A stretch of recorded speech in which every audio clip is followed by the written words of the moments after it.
ya, panjang lebar kan udah pada kenal semua kan? Saya juga kenal sudah. Udah, saya ulang nih, perkenalkan nama saya Ainul Noah, biasa dipanggil Ainul gitu.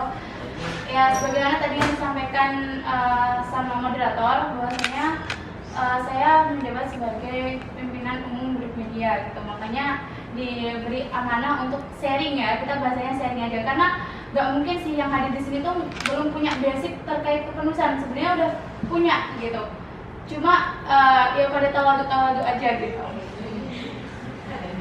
Langsung aja kita mulai materi kita pada hari ini, yaitu tentang warta.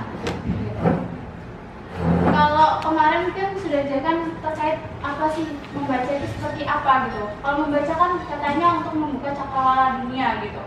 Nah, terus setelah membaca kita harus apa? Terus dikatakan sama materi yang sebelumnya kemarin, bahwasanya kita harus menulis gitu, supaya apa yang sudah kita baca itu bisa direalisasikan dalam sebuah tulisan. Nah, dan menulis itu kan bermacam-macam ya. Nah, pada kali ini kita akan membahas dulu terkait bagaimana sih kepenulisan tentang warta atau dunia jurnalistik itu seperti apa gitu. Nah, sebelum masuk ke materi, saya pengen menanyakan kepada teman-teman, apa sih yang terlintas di pikiran teman-teman ketika ada kata jurnalis gitu. Mungkin ada yang menjawab atau semuanya bisa menjawab. Apa yang terlintas, satu kata yang terlintas ketika ada kata jurnalis gitu. Najwa Shihab. Pengamat. Ya, boleh Najwa Shihab. Terus apa lagi? Pegang mic. Pegang mic. Wartawan. Mengamati. Ya, boleh. Wawancara. Pengamat, boleh. Iya. Banyak omong. Oh. Terus apa lagi ada yang ya berita. Jadi semua yang disampaikan teman-teman tadi terkait kata atau yang terlintas dalam benak teman-teman ketika dengan jurnalis itu benar semua gitu. Najwa Shihab itu sebagai representasi atau orangnya yang memang wujudnya dia sebagai seorang jurnalis gitu. Terus kemudian tadi pegang mic, ya bisa jadi karena dia pembawa berita gitu. Terus peneliti karena memang seorang pewarta itu ya memang terjun ke lapangan gitu. Kemudian tadi berita gitu, ya emang itu yang sedang dibawakan gitu. Lanjut. Jadi pada kali ini kita akan membahas dua hal gitu terkait bagaimana sih menjadi seorang jurnalistik itu. Karena sebelum kita menuliskan warta, kita harus tahu kita sebagai seorang penulis warta berarti kita otomatis menjadi seorang jurnalistik gitu kan. Nah, pertama kita akan bahas tentang jurnalis itu sendiri seperti apa. Nah, ini mengapa harus menjadi jurnalis gitu. Yang pertama itu karena untuk menyajikan fakta. Apalagi di era sekarang yang maksudnya itu penuh dengan hal-hal yang baru gitu, misal seperti digitalisasi, globalisasi, itu banyak hal-hal yang fakta yang bertebaran itu kadang bias gitu, antara fakta dan kebohongan itu menjadi satu gitu. Makanya seorang jurnalis tugasnya itu menyajikan fakta secara benar-benar gitu, secara konkret, jangan sampai ada kebohongan atau hal-hal yang bias yang masuk ke dalam fakta itu. Kemudian yang kedua itu adalah menafsirkan fakta. Nah, ketika udah ada sebuah fakta, terkadang ada sebuah peristiwa dan itu ada fakta yang tersembunyi di balik situ. Nah, itu tugas jurnalistik untuk menafsirkan gitu. Terkadang orang masyarakat awam itu tidak mengerti maksud dari peristiwa itu seperti apa. Nah, tugas jurnalistik untuk apa? Menginterpretasikan atau menilai fakta dan menganalisis suatu problematika. Kemudian yang ketiga itu mempromosikan fakta. Nah, ketika udah ada peristiwa yang terjadi misalnya dalam sebuah negara atau masyarakat atau lingkungan kita gitu, berarti kita mempromosikan fakta itu supaya halayak itu tahu tentang kebenaran atau berita yang sedang beredar sekarang atau yang aktual gitu. Nah, udah kemudian ya, karena kita udah tahu kenapa sih harus menjadi seorang jurnalis gitu kan. Kemudian yang selanjutnya yaitu syarat-syarat menjadi jurnalis. Yang pertama itu harus percaya diri gitu. Coba kita lihat Najwa Shihab kan, menjadi seorang jurnalis dia sangat percaya diri gitu. Jadi harus menanyakan perasaan yang rendah diri. Karena misal kalau nggak pede, ya kita bakal, kayaknya yang aku sampaikan ini kurang deh kayak gitu. Jadi kayak ada keraguan di situ, akhirnya peristiwa yang ada ini menjadi hal yang kayak yang kayak bias juga gitu. Sebenarnya ini faktanya seperti apa? Kalau misal yang menyampaikan saja atau jurnalisnya itu nggak percaya diri. Kemudian tidak tinggi hati. Nah, karena sikap tinggi hati itu bisa menggagalkan seorang membaca sesuatu secara jenis dan kritis gitu. Misalnya, contohnya orang yang sombong, misalnya seorang jurnalis ini punya sifat yang tinggi hati atau sombong, dia tuh nggak bakal mau menerima masukan-masukan dari orang lain, terus kemudian dia merasa apa yang sudah dibawakan ini benar gitu. Akhirnya ya udah dia merasa cukup dengan apa yang sudah dia punya. Ya akhirnya dia nggak bisa menganalisis lebih kritis lagi, terus menanggapi sebuah peristiwa itu dengan secara jernih. Kemudian skala prioritas. Nah, menjadi seorang jurnalis itu harus punya skala prioritas, karena tugas seorang jurnalis itu ya ketika itu dia hanya terjun untuk meliput, kemudian dia mewawancarai narasumber atau melihat kondisi lapangan, terus kemudian menuliskan langsung gitu. Apalagi kalau misal nanti jenis berita yang dibawakan itu hard news, berarti kan harus saat ini juga ditayangkan gitu. Nah, 3 syarat ini tuh seolah-olah hanya sederhana, tapi realisasinya yang sangat susah gitu. Kadang misalnya kalau salah satu hilang nih, percaya diri hilang, punya skala prioritas tidak tinggi hati, tapi kalau nggak percaya diri juga nggak akan mendapatkan hasil yang maksimal. Kemudian kalau misal dia itu hilang salah satu, misalnya dia tinggi hati, merasa cukup dengan apa yang sudah dia dapatkan, jadi dia tidak menggali berita itu dengan mendalam, ya itu juga nanti akan merusak nilai faktual dan aktualitas dalam sebuah berita. Kemudian lanjut, kompetensi yang harus dimiliki. Nah, kalau tadi kan syarat menjadi jurnalis, sekarang kompetensi yang harus dimiliki. Sebenarnya untuk menjadi jurnalis itu keterampilan untuk yang menjadi jurnalis dasar ya, kan kita bisa belajar dari hal-hal yang kecil gitu. Tapi kalau sudah nanti di tingkat yang atas, berarti harus mempunyai semua kompetensi ini. Misalnya keterampilan menulis itu sangat penting gitu. Jadi gak hanya mampu menulis aja, mampu dan terampil itu kan berbeda. Kalau mampu ya udah dia bisa menulis seadanya. Kalau terampil itu dia bisa mengolah kata gitu. Jadi nanti kalau misal dia udah terampil, dia bisa mengolah kata tersebut menjadi kata yang bervariasi, terus gak membosankan, menarik gitu.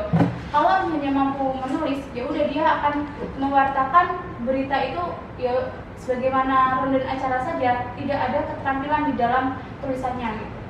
Kemudian keterampilan berbicara. Nah, jurnalis itu kan gak hanya nulis, tapi harus mampu juga berbicara gitu. Nah, dia itu harus, kalau bahasa kita public speaking-nya bagus gitu ya, membicarakan lugas dan retorik. Jadi kan orang yang retorikanya bagus itu akan menarik atensi itu kan para halayak gitu, karena itu juga penting gitu. Kadang ada orang yang wawasannya luas tapi misalnya dia retorikanya kurang gitu, itu diterima sama yang mendengarkan atau pemirsa itu juga kurang gitu. Makanya coba kita lihat pembaca berita di televisi itu mesti memiliki keterampilan berbicara gitu. Kemudian memiliki kemampuan riset dan investigasi. Jadi mewarta itu kan nanti kita setelah ini akan membahas tentang apa itu warta. Jadi kenapa harus ada riset dan investigasi gitu. Apalagi kalau misalnya permasalahannya besar gitu. Seperti misalnya kemarin yang masalah keuangan di BPMI, itu kan termasuk hal yang besar gitu. Akhirnya ada investigasi, riset, benar-benar datanya harus disertakan gitu. Supaya untuk apa? Ketika udah diinvestigasi, terus diriset, semuanya data-datanya udah ada, itu untuk memberikan solusi gitu. Misalnya permasalahan pemerintahan atau apapun itu. Kemudian yang tak kalah penting, yaitu kompetensi itu harus memahami etika sosial. Nah, jurnalis itu harus memiliki etika. Makanya kadang ada kode etik jurnalis, itu seperti apa, itu sangat penting gitu. Karena kalau misal seorang jurnalis tidak memiliki etika sosial gitu, maka masyarakat juga akan enggan gitu.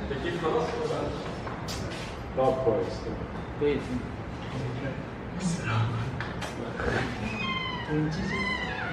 Aneh banget awalnya kunci dari dulu. Lanjut, kan tadi itu ya, terakhir yaitu memahami etika sosial gitu. Jadi harus memiliki penuh pertimbangan dan bertanggung jawab gitu.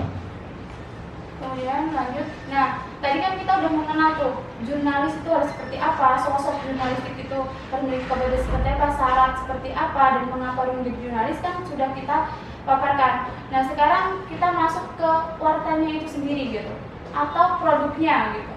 Nah di sini mengenal teknik mewarta. Pertama yang perlu kita perhatikan yaitu kita harus tahu dulu warta itu apa sih sebenarnya gitu.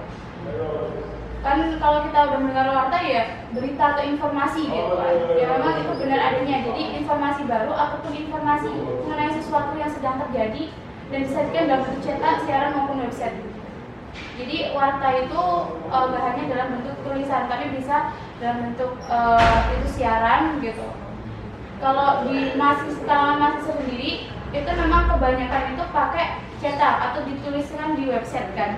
Nah, tapi ada juga sekarang media mahasiswa yang udah mulai memberitakan dengan siaran gitu. Contohnya itu wawasan KKS itu ada berita yang disampaikan secara langsung gitu, ya siaran. Lanjut, nah ketika kita udah tahu apa sih warta, maka kita juga harus tahu jenis-jenis berita. Ternyata jenis-jenis berita atau warta itu ada bermacam-macam gitu, ada 6 jenis gitu kan. Di sini yang pertama ada berita langsung. Nah, kalau yang sering dijadikan warta mahasiswa itu adalah warta nomor 1, yang ini berita langsung gitu. Jadi penulisan wartanya itu ditulis langsung dengan bahasa yang lugas dan tanpa adanya interpretasi. Jadi benar-benar peran dan acaranya apa, terus kemudian dituliskan gitu. Nah di sini tuh nanti ada 2 jenis, yaitu hard news sama soft news. Ya, soft news. Jadi kalau hard news itu berita ketika ditulis saat itu beritanya tuh harus yang faktual. Misalnya acara FIB. Nah itu sebenarnya tuh acara-acara di FIB itu termasuknya hard news. Nah itu yang harus langsung 1x24 jam itu harus langsung udah diterbitkan. Tapi realitasnya tuh di sini kadang masih banyak, misalnya acaranya hari ini, tapi rilis berita acaranya atau wartanya itu besok atau bahkan 2 hari yang lalu gitu. Jadi kalau bisa tuh 1x24 jam. Jadi orang yang meliput itu misalnya dulu sekarang acara sekolah literasi nih ada yang mewartain. Ya udah dia menuliskan poin-poin langsung, kemudian nanti setelah selesai acara dia langsung mengolah dalam sebuah tulisan terus langsung di-upload gitu. Nah kalau yang soft news ini dia tuh penyajian beritanya itu dibentuk sebagai narasi gitu atau dalam bentuknya feature. Nah itu biasanya mencoba untuk seolah-olah beritanya atau penulisan beritanya tidak langsung gitu, penggunaan bahasanya juga, penarasiannya juga gitu. Kemudian kalau ini kan yang berita langsung itu sering kita temui di media mahasiswa rata-rata banyak yang menggunakan hal ini, misalnya Manggala, terus Wawasan, dan juga Beduk. Walaupun media-media itu sebenarnya punya kecenderungan dia salah satu wartanya gitu. Nah nanti di bawah-bawah itu ada misalnya media nanti Manggala itu lebih condong ke yang berita langsung, nanti KKS itu lebih condong ke apa gitu. Kemudian yang kedua, berita opini. Nah ini tuh berita yang mengenai pendapat, pernyataan atau gagasan seorang, biasanya pendapat para cendekiawan, sarjana, ahli atau pejabat mengenai suatu peristiwa. Nah ini maksudnya adalah dalam menyajikan berita ini tuh biasanya untuk berita-berita kayak seminar. Jadi dalam sebuah seminar ketika kalau mau mewartakan acara tersebut itu yang disoroti sorot utamanya atau yang utamanya itu adalah isi dari seminarnya itu gitu. Misalnya seminar bersama Grandseh gitu. Jadi itu isi apa-apa yang diucapkan Grandseh itulah yang ditulis. Nah itu nanti ada dikategorikan sebagai berita opini. Nah ini biasanya kalau di media mahasiswa karakteristik berita opini itu dimiliki oleh media Beduk gitu. Beduk media itu kalau mewartakan nggak yang ya walaupun kadang ada berita langsung, tapi karakteristiknya lebih ke berita opini. Nanti kalau bisa mau melihat gitu di media-media mahasiswa itu bisa lihat di Manggala, terus Wawasan, terus sama media. Kemudian selanjutnya yaitu berita interpretatif. Yaitu kalau tadi yang berita langsung kan tanpa adanya penafsiran atau interpretasi. Nah kalau yang di sini yaitu dikembangkan dengan komentar atau penilaian wartawan atau narasumber yang kompeten atau berita yang muncul sebelumnya, sehingga merupakan gabungan antara fakta dan interpretasi. Jadi biasanya jurnalisnya ini menyajikan wartanya itu dengan menyajikan misalnya acaranya hari ini adalah sekolah literasi. Kemudian jurnalisnya ini menambahkan pendapat dia gitu. Misalnya dengan adanya soal literasi ini gitu untuk apa ya, meningkatkan membangunkan rasa literasi kepada teman-teman kayak apa, pokoknya biar lebih dekat ke dunia literasi atau apa gitu kan. Nah itu yang dituliskan atau ditambahkan oleh jurnalis gitu, dari perkataan narasumber kemudian dikembangkan. Nah kemudian berita mendalam ya, ini pengembangan. Jadi misalnya kalau yang di sini kan definisinya udah ada di situ kan, bisa dibaca. Jadi ini kan sebagai bentuk follow up atau lanjutan kembali gitu. Jadi biasanya kalau berita kayak gini tuh jadi ada sebuah berita, misalnya berita tentang pemilihan di Indonesia, pilkada kan sekarang lagi ramai pilkada di Indonesia. Ada yang mewartakan misalnya di TV One atau Metro TV mewartakan terkait pilkada ini. Terus kemudian kita sebagai jurnalis mengembangkan lagi, menuliskan ulang dengan sumber yang udah ada gitu. Tapi lebih mendalam lagi dengan informasi tambahan atau narasumber yang lebih dekat dengan jurnalisnya. Kemudian lanjut berita penjelasan, yaitu sifatnya menjelaskan dan menguraikan sebuah peristiwa secara lengkap, penuh data, fakta yang diperoleh dijelaskan secara rinci dengan beberapa argumentasi atau pendapat penulisnya. Jadi ini sebenarnya berita penjelasan ini nggak jauh beda sama yang interpretasi tadi gitu, yang penafsiran. Terus kemudian yang keenam itu berita penyelidikan investigasi. Nah ini biasanya juga banyak mahasiswa yang melakukan investigasi untuk mengolah sebuah berita gitu kan. Jadi benar-benar diselidiki gitu. Ini kalau mau dilihat bentuk-bentuk berita penyelidikan atau investigasi itu di wawasan KKS. Wawasan itu sering menggunakan berita-berita investigasi. Misalnya kayak kemarin yang masalah dana bendahara PPMI itu kan banyak diberitakan. Terus yang melakukan investigasi ini benar-benar dari KKS, terjun gitu, nyari datanya, mewawancarai orang-orangnya gitu, benar-benar diinvestigasi. Dan dalam bentuk penyajiannya disarankan dalam format tulisan fitur, yaitu narasi atau dalam bentuk cerita gitu, maksudnya secara naratif penulisannya gitu.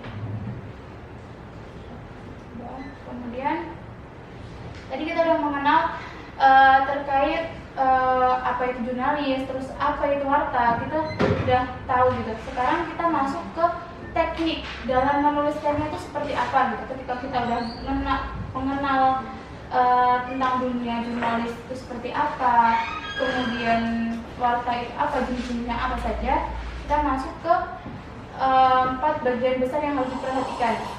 Yang pertama, kalau mau mewarta itu harus apa? Pertama ya yang diperhatikan dalam pewartaan atau reportase itu pertama harus meliput. Itu udah pasti. Nanti teknik meliput seperti apa nanti bakal dijelaskan selanjutnya.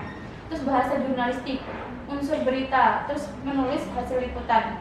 Nah itu semua nanti ada teknik-teknik tersendiri.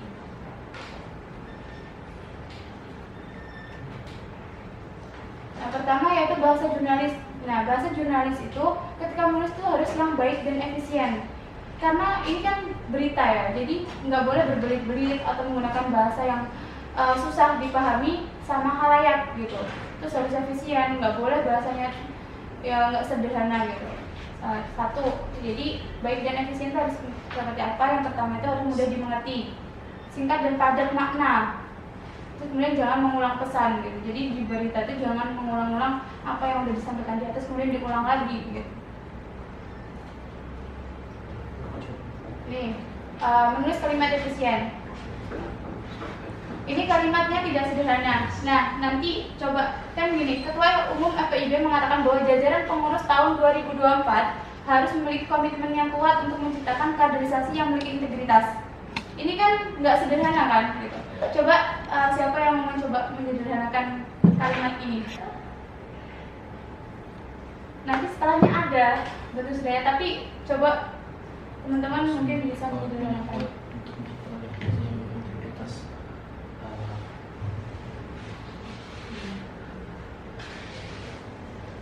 Mungkin ada yang mau coba untuk menyederhanakan kalimat. Ketua Umum FIB mengharuskan para anggota untuk menciptakan kaderisasi yang memiliki integritas yang kuat.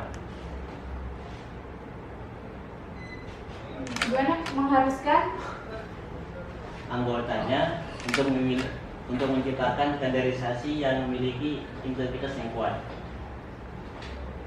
Tapi itu ya banyak mengubah kata. Nah kalau menyederhanakan tuh nggak banyak mengubah katanya. Jadi efisien. Oh, makna. Tapi iya, nanti kan itu beda lagi maknanya. Bener tadi tuh lebih sederhana, cuma berbeda dengan Enggak.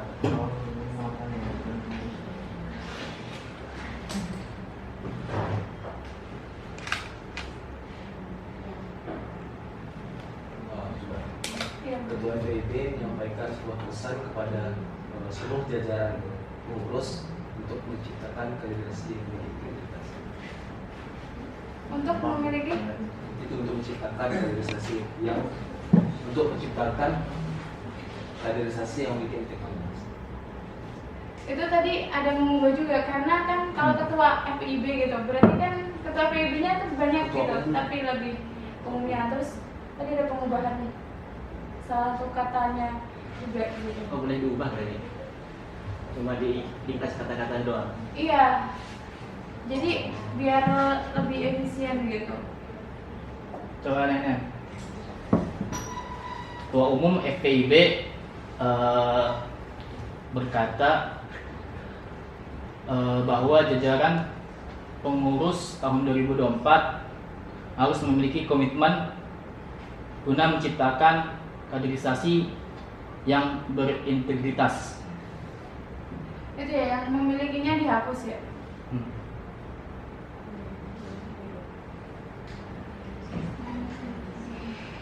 Itu masih kurang, coba lagi. Ada yang mau nyoba? Jadi kan apa? Jadi intinya tuh nggak berubah, tapi biasanya tuh yang bisa kita sederhanakan ada penggunaan kata kata-kata tambahannya gitu, seperti yangnya atau apapun itu yang membuat nggak efisien gitu. Memiliki juga banyak kata bantu. Iya, itu juga. Harus berkomitmen kuat. Kan itu yangnya di sini ada 2, terus memilikinya ada 2. Iya. Itu kan yang membuat nggak efisien juga.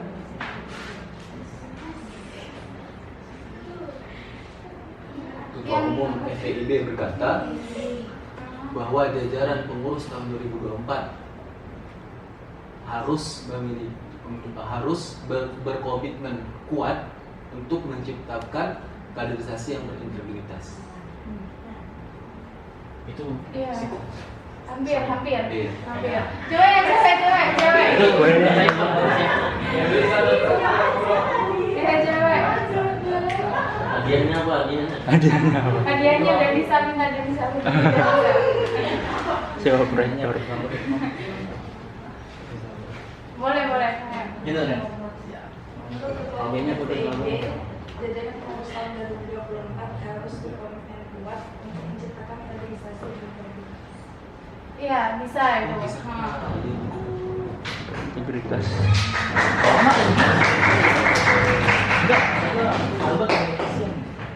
Ini kalau dari ini yang mau diceritakan. Nih. Ketua Umum FEIB mengatakan bahwa harus Udah di PDF ini. harus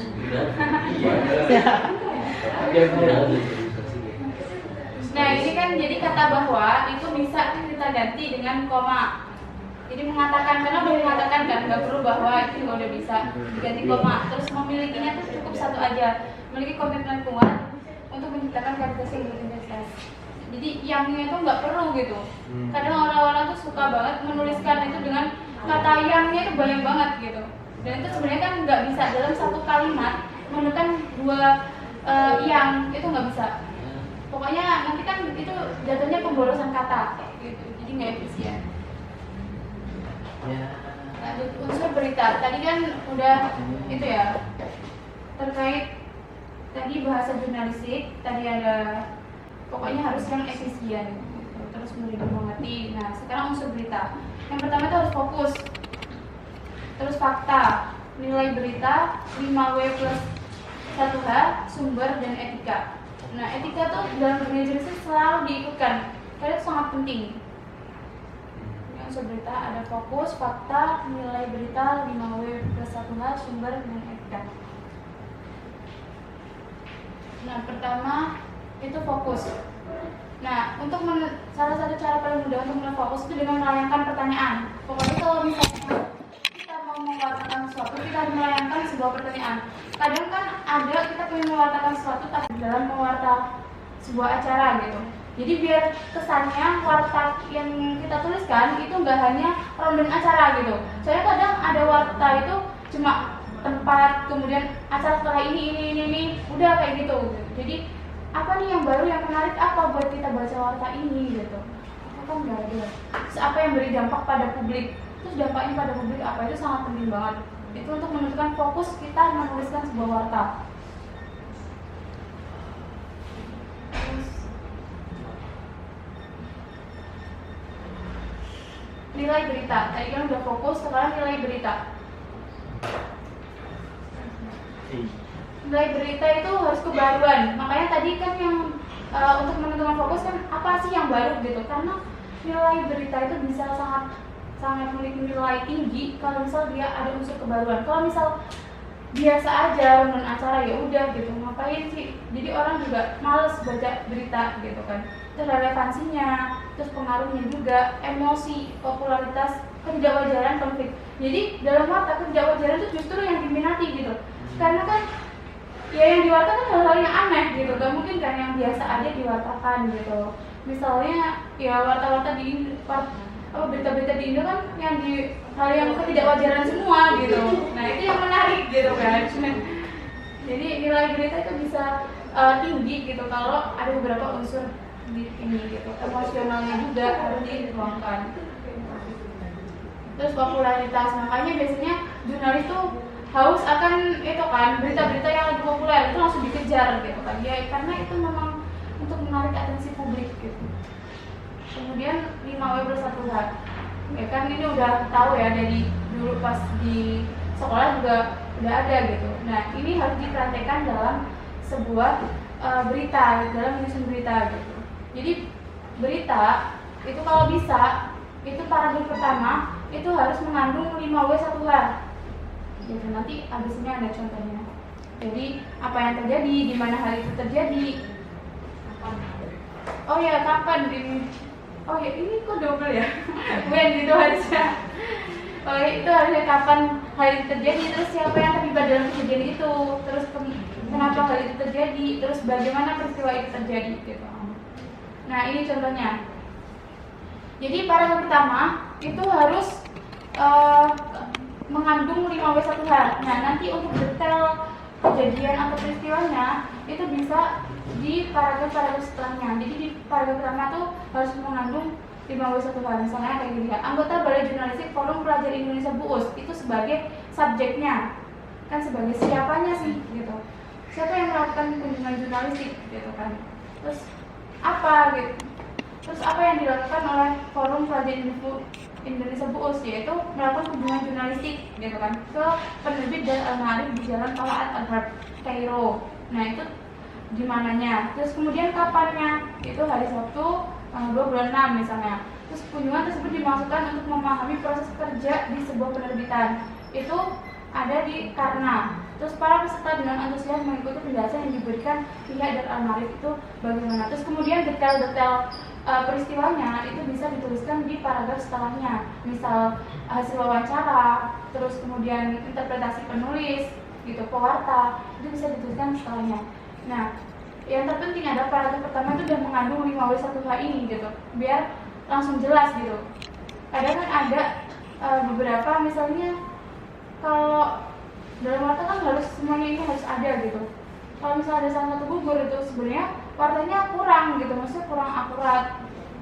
Karena kan setiap peristiwa pasti ada siapa yang melakukan, apa yang terjadi, di mana, kapannya itu mesti ada gitu. Kalau misal pewarta nggak menentukan salah satunya berarti ini gagal dia untuk menginvestigasi atau terjun atau meliputnya itu gagal gitu. Karena mesti ada semuanya gitu. 5W 1H itu. Edukasi gitu. Kan banyak berita-berita itu kadang kalau misal cuma berita acara itu berarti kan fungsinya sebagai apa, informasi saja gitu.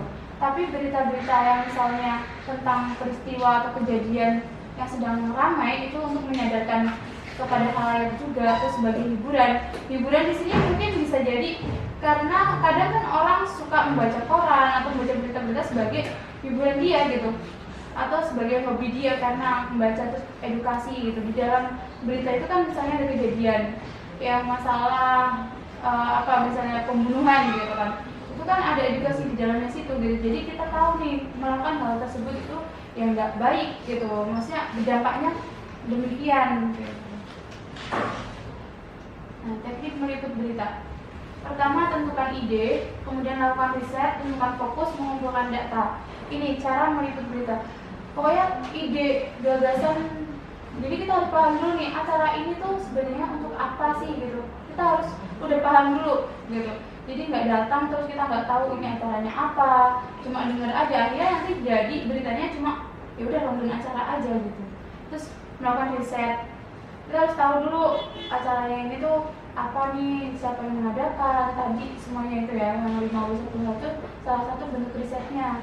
Terus urgensinya apa, kemudian tentukan fokus. Fokus tadi kan udah kan disampaikan bahwasanya untuk fokus itu kita melayangkan sebuah pertanyaan kepada diri kita sendiri gitu. Kemudian mengumpulkan data, terus data-data, informasi-informasi yang sekiranya bisa memperkuat berita yang kita bawakan, ya kita catat semua gitu, kita kumpulkan, terus baru nanti kita filter gitu, yang mana sekiranya perlu masuk ke dalam berita, mana yang enggak gitu. Nih, unsur menulis berita. Yang pertama judul. Judul itu harus yang singkat. Maksudnya singkat di sini dia tuh harus bisa merepresentasikan isi gitu. Kadang kan banyak nih berita-berita di Indo atau biasanya Tribun itu suka itu kan melenceng dari isinya. Berhalang-halaman Clickbait. Iya. Kadang judulnya apa, berita yang isinya apa gitu. Itu Jatim. Paling mirip detik boleh. Iya, jadi emang terkadang clickbait itu juga nggak apa-apa, kadang untuk menarik atensi pembaca, tapi kan nilai akuratnya berita itu kan jadi akhirnya berkurang. Ini gimana sih orang-orang, gimana sih sekelas misalnya Tribun atau Detik atau misalnya narasi ini ternyata buat kayak gitu, judulnya apa, isinya apa, itu kan kayak jadinya pembaca akhirnya trauma gitu kan, nggak mau baca berita-berita di situ lagi gitu. Kalau bisa itu judulnya itu yang bisa memberikan sweeping statement gitu, jadi orang tuh baca kayak ih menarik nih gitu, misalnya berita pembunuhan gitu kan, terus siapa nih yang dibunuh, kan jadinya kayak tertarik untuk baca isinya gitu. Kemudian prolog ya, prolog tadi kan harus mengandung 5W1H. Nah, berbentuk SPOK, jadi kalau bisa ya memang harus ya dalam untuk mengawali berita tuh SPOK-nya harus benar gitu. Kayak kalau tadi misalnya kita balik ke yang ini kan SPOK-nya pas ya. Ini kan siapa subjeknya, anggota Balai Jurnalistik, Forum Pelajar Indonesia BUUS. Nah itu kan sebagai subjeknya. Predikatnya apa, melakukan kunjungan jurnalistik. Jadi SPOK-nya itu jelas gitu di sini.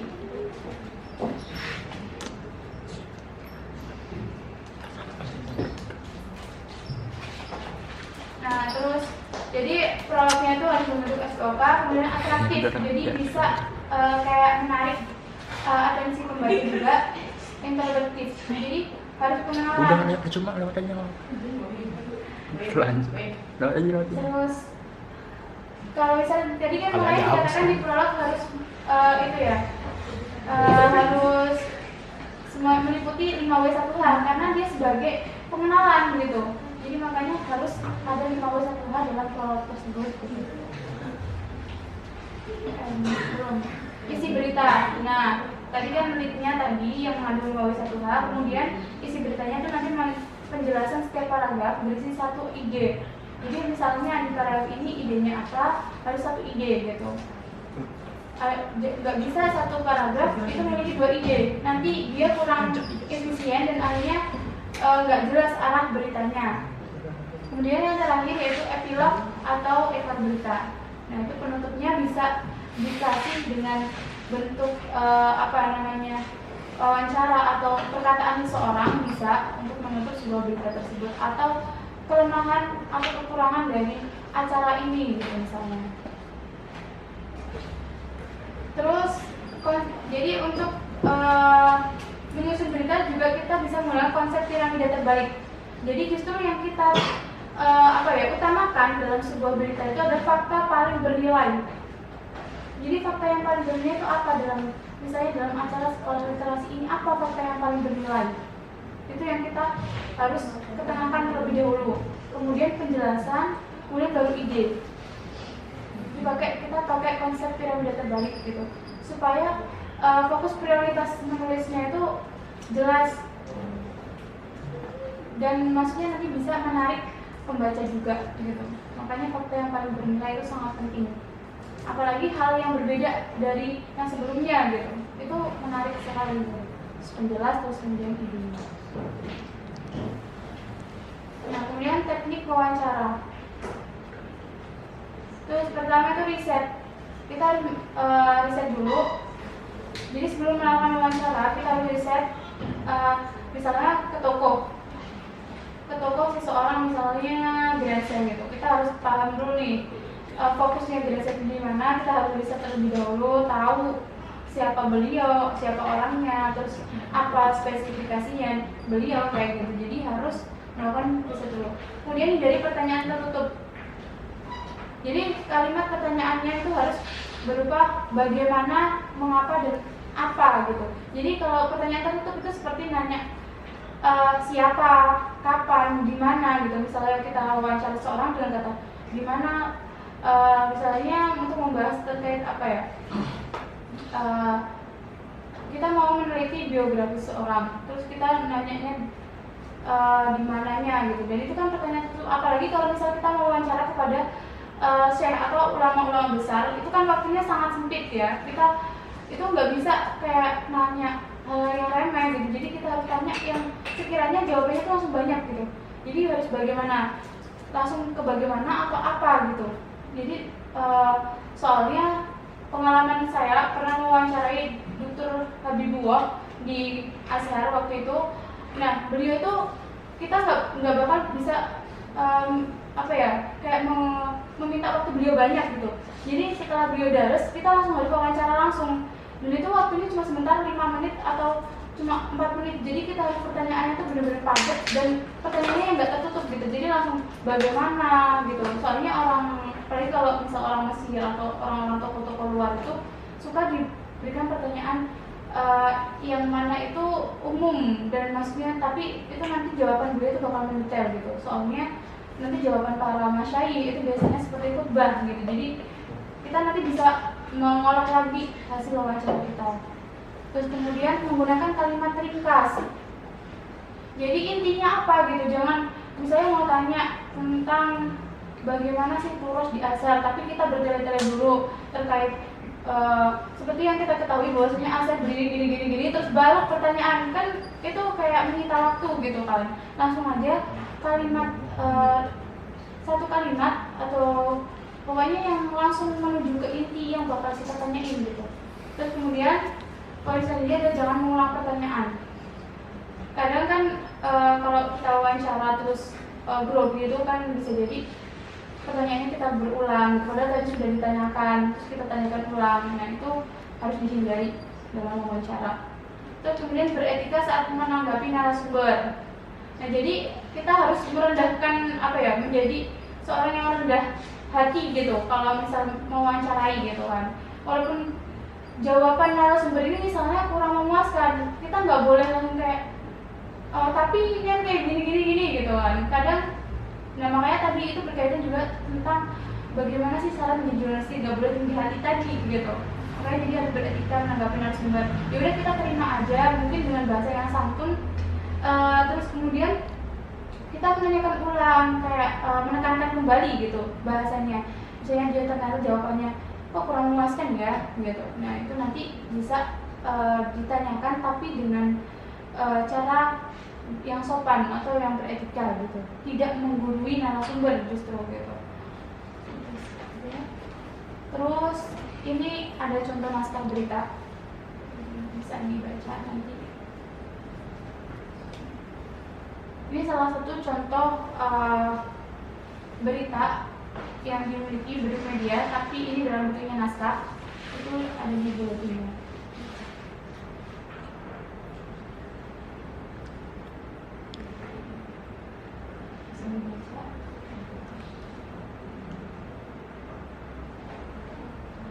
terus kemudian kita udah di terakhir tugas menulis warta. Tapi sebelum kita mencoba praktek mungkin saya kembali ke moderator untuk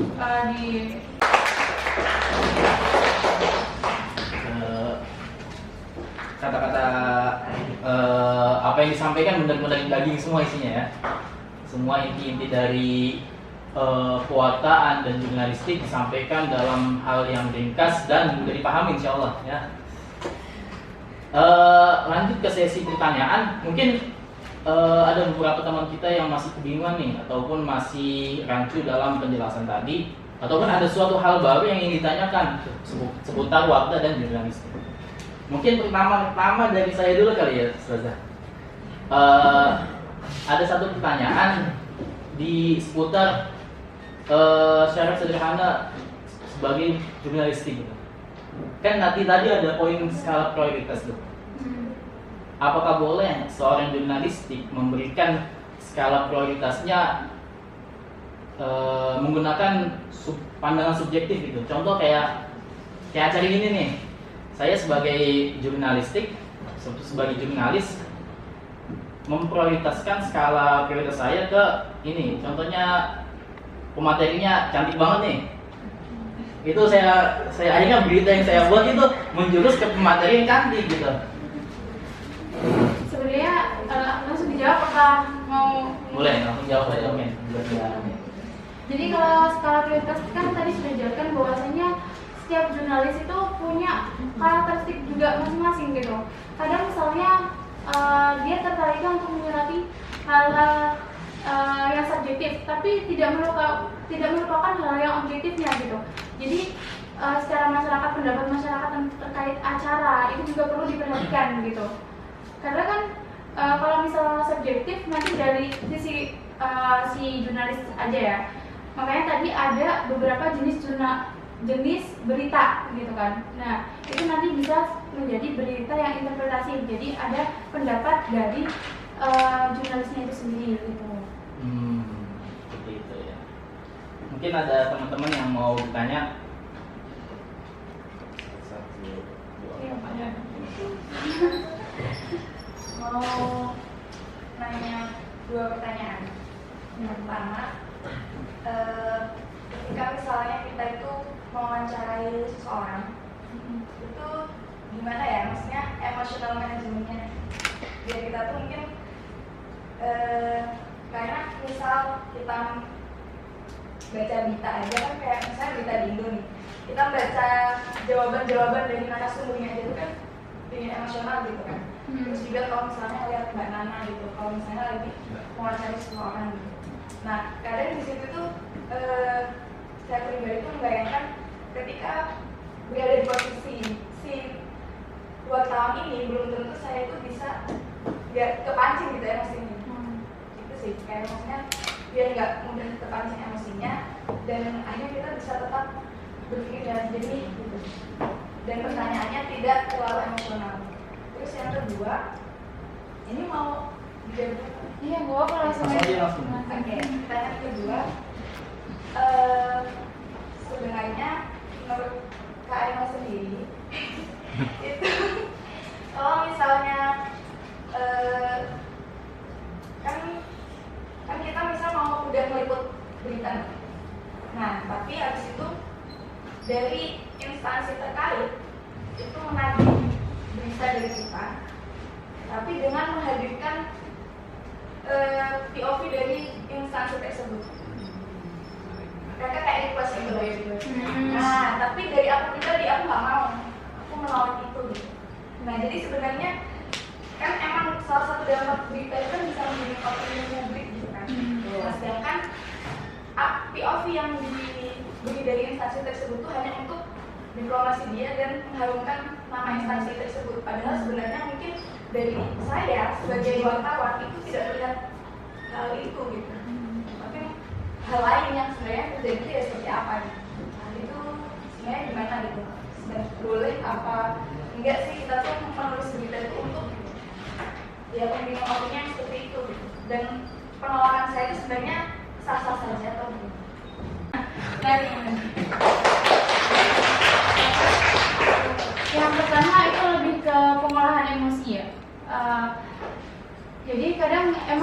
misalnya kita juga sebagai itu ya, maksudnya selain kita juga jurnalis, kita juga sebagai manusia gitu. Jadi sebenarnya kita punya pandangan pribadi gitu. Tapi itu tentang kebebasan di Mesir ini ya. Itu kalau di Lugo itu ada di pembahasan kita nol. Tapi beliau itu membahaskan tentang kucing yang butuh kebebasan gitu. Dan itu ada di surat berita. Kan sebenarnya nggak boleh kan, kayak seorang jurnalis benar-benar terbatas, yang diberitakan tuh harus seperti ini gitu. Itu kan termasuk intervensi juga. Nah makanya tadi juga Sarah menjadi jurnalis itu harus berani gitu. Dan emang harus berani gitu, harus ambil resiko juga gitu. Karena ya kita harus bisa menegakkan fakta yang seterang-terangnya gitu. Berarti kalau misalnya ada intervensi itu, kita bisa menggunakan bahasa yang majazi gitu. Kalau yang saya pelajari di Lugo kan berarti gitu. Dengan menganalogikan ke dalam peristiwa tertentu, tapi intinya adalah pengennya adanya kebebasan. Waktu itu pembahasan tentang kucing yang pengen adanya kebebasan, padahal itu ada masyarakat Mesir yang pengen adanya kebebasan gitu. Itu sampai kepada rakyat-rakyat gitu. Itu aja sih.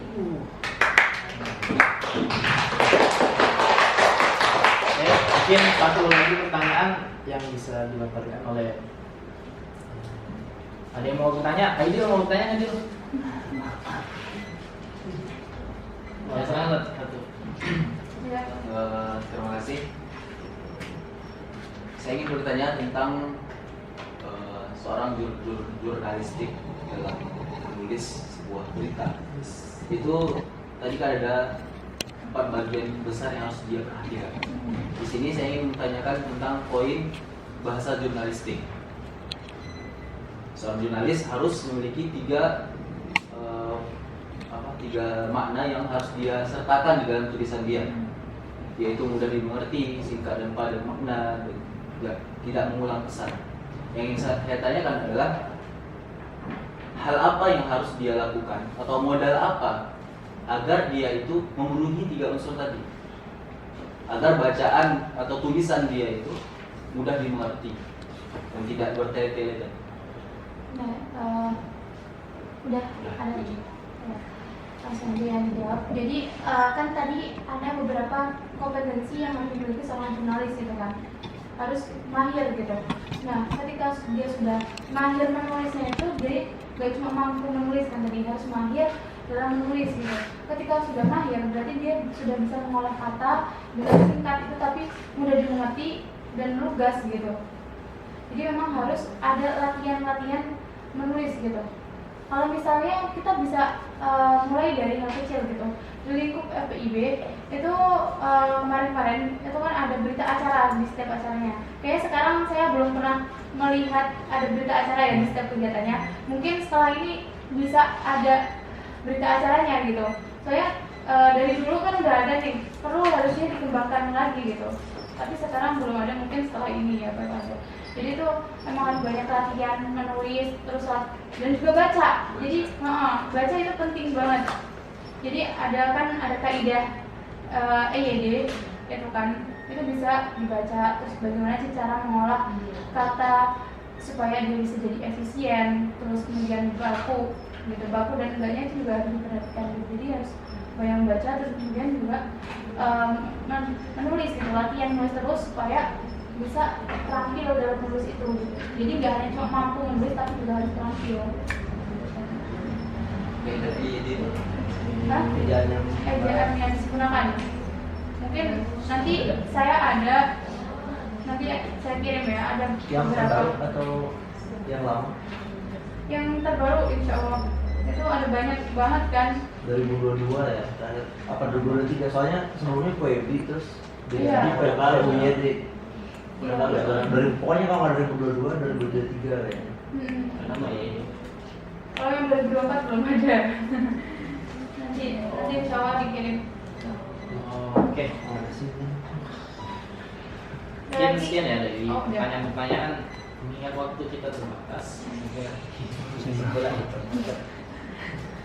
tadi ada banyak pertanyaan terkait kendali emosi, terus request dari objek yang ditulis, dan standar bahasa jurnalistik.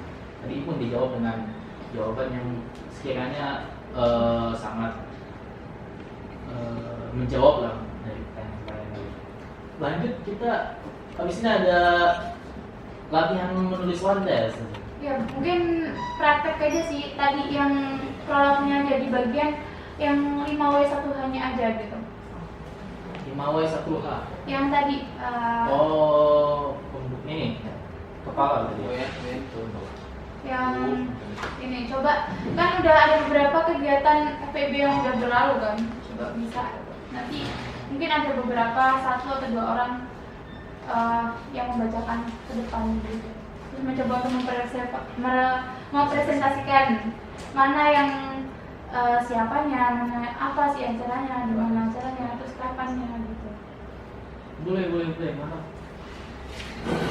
Kan acara ini bakal seperti apa sih gitu, jadi tetap bisa gitu dengan ini.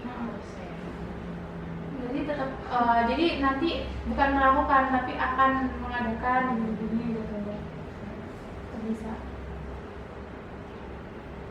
Nah kalau yang misal akan datang gitu kan nggak harus langsung kali itu dipublish gitu. Sebenarnya kan pembedaan berita juga di bagian itunya, harusnya itu kan masih mata-matanya itu harus langsung gitu. Tapi di mahasiswa itu memang jarang banget yang misalnya beritain acara hari ini terus langsung hari ini jadi, itu jarang. Tapi aku pernah nemuin satu media kalau nggak salah Manggala. Waktu itu pas dalam sebuah acara, jadi jurnalisnya itu langsung bawa laptop, misalnya dia langsung nulis inti-intinya, langsung habis itu acara selesai tiba-tiba udah langsung naik gitu. Berarti nah seperti itu sebenarnya gitu. Selainnya seperti itu ya. Dalam Cuma kadang kalau di Mesir ada yang sampai 3 hari baru gitu. Jadi acaranya udah ya, basi, udah nggak aktual lagi gitu. Ayo ada yang mau nyoba lagi? Saya mau membuat berita. Yang cewek dan bisa.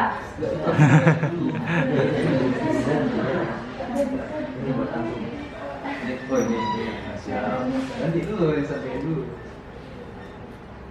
Oh, ini mah pas nih udah kita sampai. Iya, makanya dia dulu nih. Aja bisa selesai.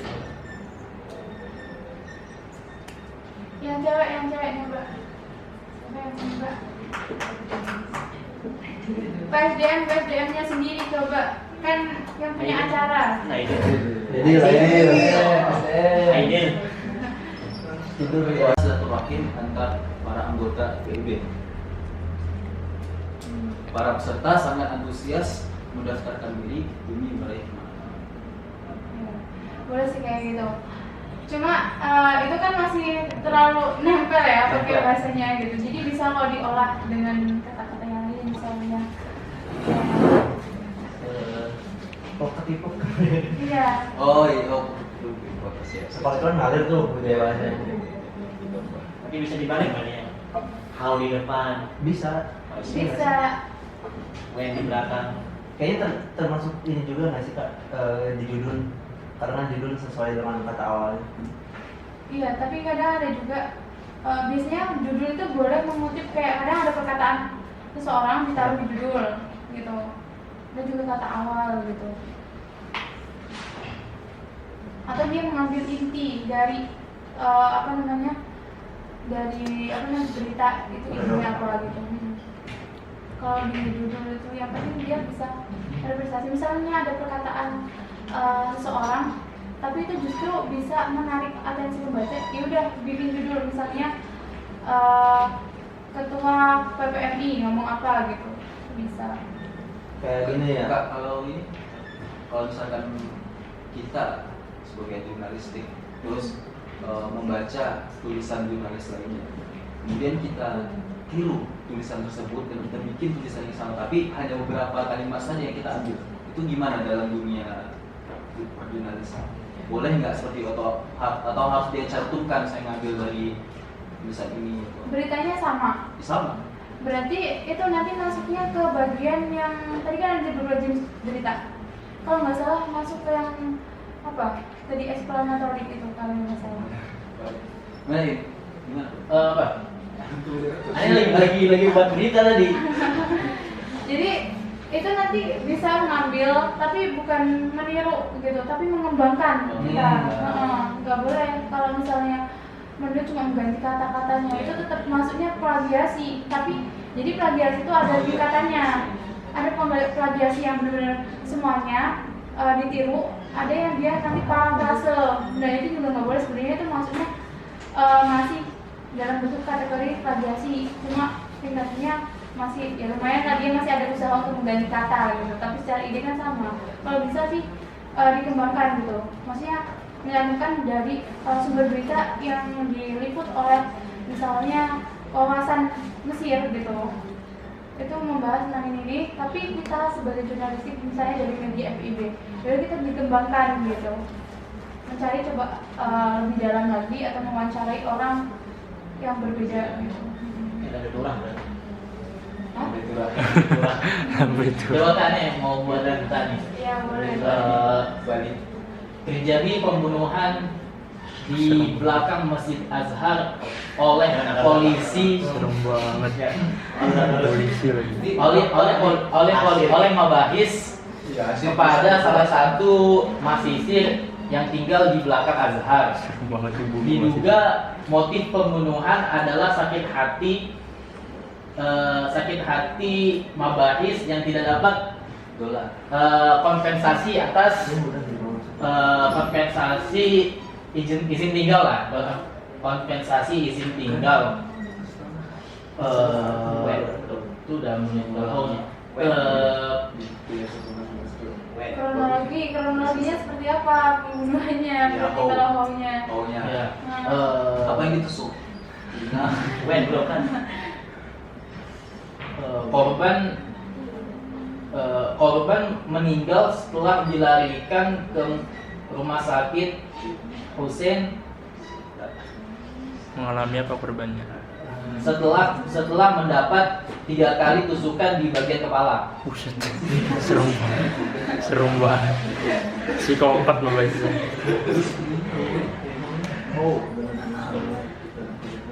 Bisa masuk introduktif sih ya. Cuma secara kronologisnya kan nggak yang sesingkat itu. Jadi kalau misal haunya emang nggak singkat juga nggak apa-apa. Jadi bisa dilanjutkan ke paragraf yang selanjutnya. Biasanya di paragraf sudah disebut. Ya, Kembali ke ini judulnya nih, menjadi jurnalis harus berani. Jadi jurnalis itu harus berani dan mengambil risiko karena kita harus menegakkan fakta. Ujar Ainul Mamnuah dengan penuh semangat dalam kegiatan sekolah literasi pada Senin 1 Juni 2024 di Qo'ah Wafa Rogam, Madinatul Bu'os Al-Islamiyah. Hal tersebut disampaikan dalam menjawab salah satu pertanyaan masyarakat. Itu bisa, itu dalam bentuknya berarti kan beritanya bentuknya kayak berita acara gitu kan. Berarti Laporan gitu. laporan. Iya, laporan. Ada lagi yang mau Cewek mau. coba Coba aja mau. Berarti UN-nya bisa pakai setelah sebelum deh. Hah? UN itu bisa digantikan dengan kata setelah atau sebelum, tanpa tanggal harus satu, harus tanggal gitu. Tapi setelahnya harus yang udah spesifik. Nggak bisa umum. Dan nggak penasaran. mau buat saja. Misalnya kalau iya boleh.